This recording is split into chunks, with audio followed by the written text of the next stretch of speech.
उन्हें स्थापित नेता के रूप में, सड़कों के नेता के रूप में, बिजली के नेता के रूप में और विकास के नेता के रूप में जानते थे।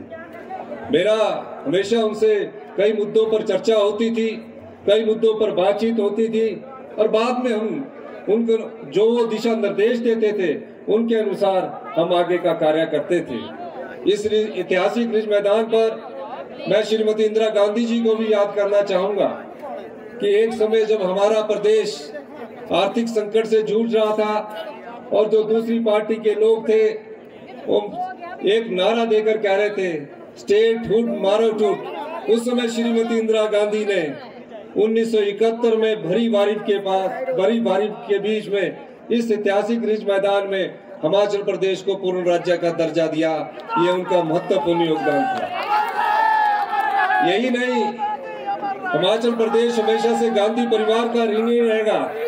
हिमाचल प्रदेश हमेशा से गांधी परिवार का कृतज्ञ रहेगा कि आपने हिमाचल प्रदेश में हमारी श्रीमती प्रियंका गांधी जी ने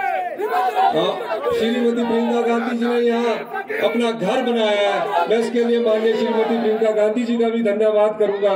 इसका जितना फायदा आपका घर बनाने से पर्यटन के रूप में हिमाचल प्रदेश को हुआ है उसके लिए हम आपके बहुत धन्यवादी है। भारतीय जनता पार्टी के पूर्व प्रधानमंत्री ने भी हिमाचल प्रदेश में अपना घर बनाया है। मैं ये भी कहना चाहूंगा कि राजा वीरभद्र सिंह जी जहां भी जाते थे कोई ना कोई नई योजनाएं शुरू करते थे। उनका एक नारा था कि मैं किसी भी बच्चे को, चाहे वो 5वीं क्लास तक का है चाहे पहली क्लास का है, उसके लिए मुझे एक बच्चे के लिए भी अगर स्कूल खोलना पड़े तो मैं उसे एक बच्चे के लिए भी स्कूल खोलूंगा और इसको उन्होंने साबित किया है। अंत में मैं इतना ही कहते हुए हमारी राष्ट्रीय नेता श्रीमती प्रियंका गांधी जी ने भी संबोधन करना है। मैं ये कह सकता हूँ कि यहाँ प्रदेश में जो भी विकास की धारा लिखी गई है, प्रदेश में जो भी विकास का इतिहास लिखा गया है वो कांग्रेस पार्टी के नेताओं द्वारा लिखा गया है। कोई ऐसा भारतीय जनता पार्टी का नेतृत्व नहीं है जिसने प्रदेश की विकास में महत्वपूर्ण योगदान दिया हो। 2010 में जब डॉक्टर मनमोहन सिंह जी की सरकार थी, श्रीमती सोनिया गांधी जी के पास कांग्रेस पार्टी के सभी विधायक गए।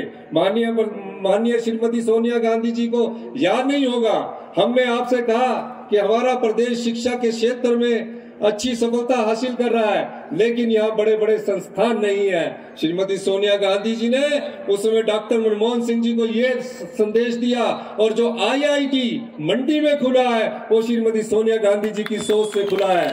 जो IIM नाहन में खुला है वो श्रीमती सोनिया गांधी जी की सोच से खुला है। और जब श्रीमती सोनिया गांधी जी को हिमाचल आने का न्योता दिया उस समय डॉक्टर पी चिदम्बरम को आपने यहाँ भेजा और जो सेंट्रल यूनिवर्सिटी जिसकी भारतीय जनता पार्टी बड़ा व्याख्यान करती है, पी चिदम्बरम जी ने यहाँ रिज मैदान से यहाँ सेंट्रल यूनिवर्सिटी प्रदेश को दी। यहाँ विकास की गाथा जो भी लिखी गई है वो कांग्रेस पार्टी द्वारा लिखी गई है, कांग्रेस पार्टी के गांधी परिवार द्वारा लिखी गई है, राजा वीरभद्र सिंह द्वारा लिखी गई है। कोई दूसरा नेता उसका श्रेय नहीं ले सकता। यही मैं कहना चाहता हूँ। इन्हीं शब्दों के साथ मैं एक बार फिर से माननीय श्रीमती सोनिया गांधी जी का, माननीय श्रीमती प्रियंका गांधी जी का मूर्ति आवरण में आने के लिए बहुत बहुत धन्यवाद करता हूँ कि आपने अपना बहुमूल्य समय निकाला और काफी लंबे अरसे के बाद श्रीमती सोनिया गांधी जी आज राजनीतिक फंक्शन में आई है। मैं इसके लिए भी आपका धन्यवाद करना चाहता हूँ। बहुत बहुत धन्यवाद। जय हिंद, जय भारत।